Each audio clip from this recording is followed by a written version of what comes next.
Welcome back to Bingo Topics, where we're going to cover a myriad of things connected with the Philadelphia Eagles. And as you know, a new defensive coordinator has been hired, and Vic Fangio. But that's not the only move being made.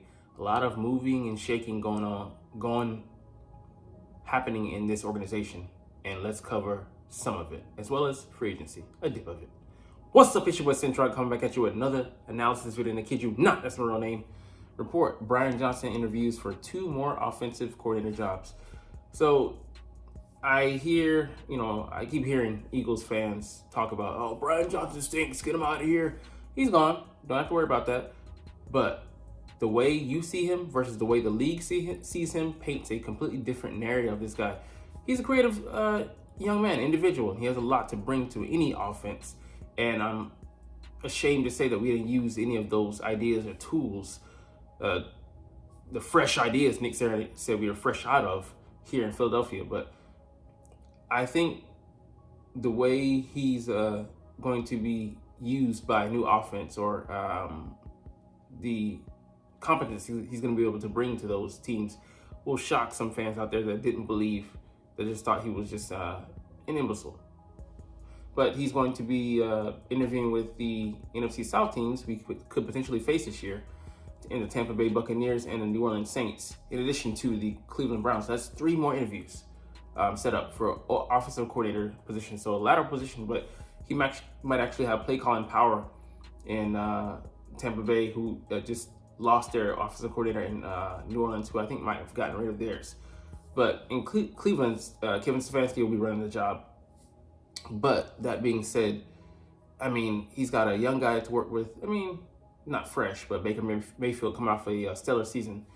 And Derek Carr is another good guy to work with. And Cleveland Brown, whoever is the quarterback there, most likely going to be Deshaun Watson. But he's not as mobile as Jalen, but he could very well help him to have a better year than bouncing back from injury than he did this past season. But it's going to be, if he goes out to have a nice career, Philadelphia Eagles fans are going to be definitely have to look back at this time in the firing and wonder, what if we would have enabled him to take the reins of the offense, because I don't believe we saw a smidge of his imprint on this scheme this past year. It was totally Nick Sirianni's offense, and I totally believe that. Or I should say, I fully believe that. All right, next, the Eagles also not bring back their quarterbacks coach. So Alex Tanney will be out. He's like a 12-year veteran, 36-year-old, and he was elevated to that position from like assistant, offensive assistant coach. But yeah, I mean, I don't think it was his fault, but a rising tide lifts all boats. The opposite can be said. Draining, toiling lowers all ships. So he's just gonna be getting taken out with the bathwater, so to speak, and unfortunate for him.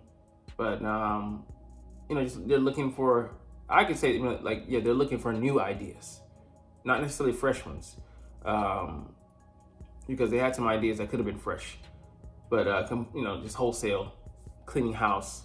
And it's unfortunate for him. Hopefully he can land on his feet, get another job. But I don't think it's his fault. But you're here one day and gone the next. But one day, this guy will hang it up. But he will not be going anywhere. Jeff Stoutland, we can count on him being here. I think he's a holdover from Chip Kelly, actually. But what a find! At Stoutland University, he's coached up Pro Bowler after Pro Bowler. Jason Kelsey hugged him on the sideline because he has a tight connection with him, a bond that goes deeper than just him being his coach. He says he's been for him on and off the field, help him to hide his weaknesses, strengthen his strengths, sharpen himself, get better. And credit to him for having the type of career he's been able to have, as well as Lane Johnson saying he's walked him through some dark tunnels and some dark days.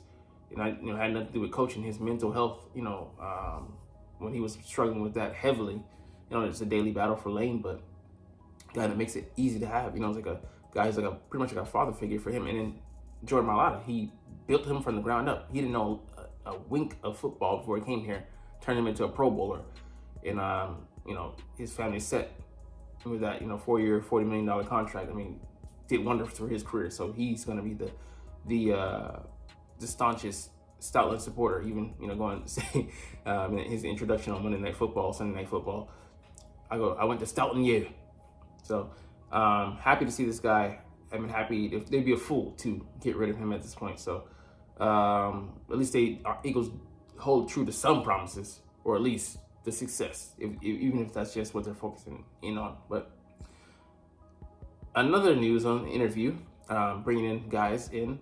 Mike Caldwell, we previously interviewed him for the D coordinator position. He's going to be interviewing for our linebackers position, but our next guy will as well. So I'm hoping that we would be willing to not be cheap and spend the financial capital to put him at inside linebackers coach, because this guy here is who I want for our just be our overall linebackers coach.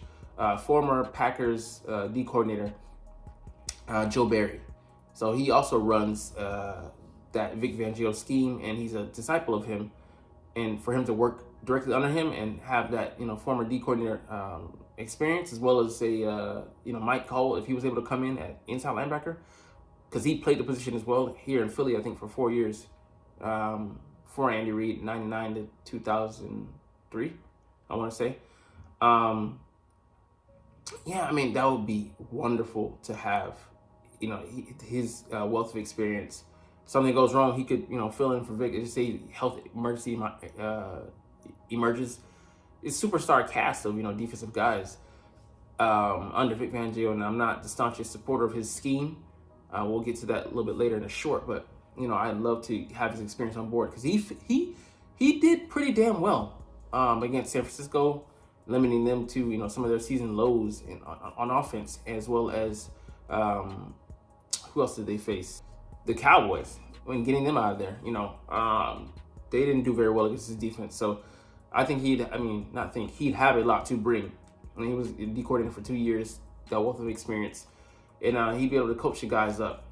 I feel confident in his ability, him being here. That being said, let's take a look at something a little bit different. We have some free agents coming up, and I'm not going to do anything super hardcore, but just delve into it, dip our foot in the pool very gingerly, lightly. This guy here, a big one. Marcus Mariota, I don't think he'll be back. That price tag, nah. D'Andre Swift, if the talks go good, he could be back. Boston Scott, he very well could be, because we don't have a dearth of talent. We have a lack of talent under contract. The only guy we have under contract is Gainwell. Rashad Penny, he won't be back. Misuse him. Quez Watkins, hell no. Julio, they look the same. Olamide, it's greener pastures. It's funny, look at the numbers. 10 for 164 for 2 TDs, and Quez was, tried to elevate him as that guy. 15 for 142 and a TD. And he was supposed to be the deep threat. Yet his numbers, 16.4, speak otherwise. This is what I mean about forcing the issue and, having your guys and, Sirianni just holding on to that ripcord and not pulling it for way too long. Finally, they did sit Quez down, but it was too late. We should have involved Olamide, way earlier, often in this offense. Jack Stahl could be under the right circumstances, but I think even that price might be a little bit too rich for how he's tastes. Not coming back, but I wish we would explore his potential. Depends on him, but I think he's out. I think we let him go. Will be valuable as a reserve, but we're not going to pay. He could be back, because we do like reserves, and I don't think he'll command that much. Depends, but I think he's going to go elsewhere for that last 1 or 2 years of paychecks. I think he'll be back somewhere around that price or lower, so we'll see. Could be back. I mean, I wouldn't be opposed to him as our backup linebacker. I almost said second, but we don't need two of the same guy. No, I like him as a guy, but pause. No, he won't be back. Hell no, he won't be back. As a depth piece, I could see it. No, he won't be back. No, and yeah, his career might be over. Braden Mann, I think we need to get some stability there. He showed up this year, And yeah, he'll be back. So, you know, we don't have that many, but you know, I think we're like maybe top 10 or between not worse than 15. I think no, top 10 at cap space. But you know, there's some, you know, bonus add-on years and all these things. What are we gonna do with James Bradbury? So many issues flying around. So the last thing we look at, if we don't bring that guy there back, what are we gonna do? So outside of Saquon Barkley, because he's too rich for our blood, he could be a piece we look at, but no, he's too old. He's gonna want too much money, but will be a great fit. But I don't know, we'd be reticent to go with it because we hate big backs. I just gonna say it. Even though LeGarrette Blount, somebody in the same mold, helped us win the Super Bowl, we hate following a good model. We just hate it. Najee Harris, he's younger than the guy above and brings some of the same skill set and has receiving chops too. Would be a dream signing, but we'd have to kind of trade for him. I don't think Hollis would be willing to do it back-to-back years.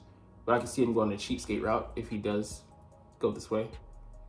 And that's going to be it, man. We're going to get up out of here. Way shorter video for me today. But anyways, you're not even watching. But it's all good, though, because I love talking about the Eagles and I love making these videos. So we're going to chunk the deuces. But as always, it's fly, Eagles, fly, and let's motherfucking go. Like, comment, share, subscribe. Thanks for watching.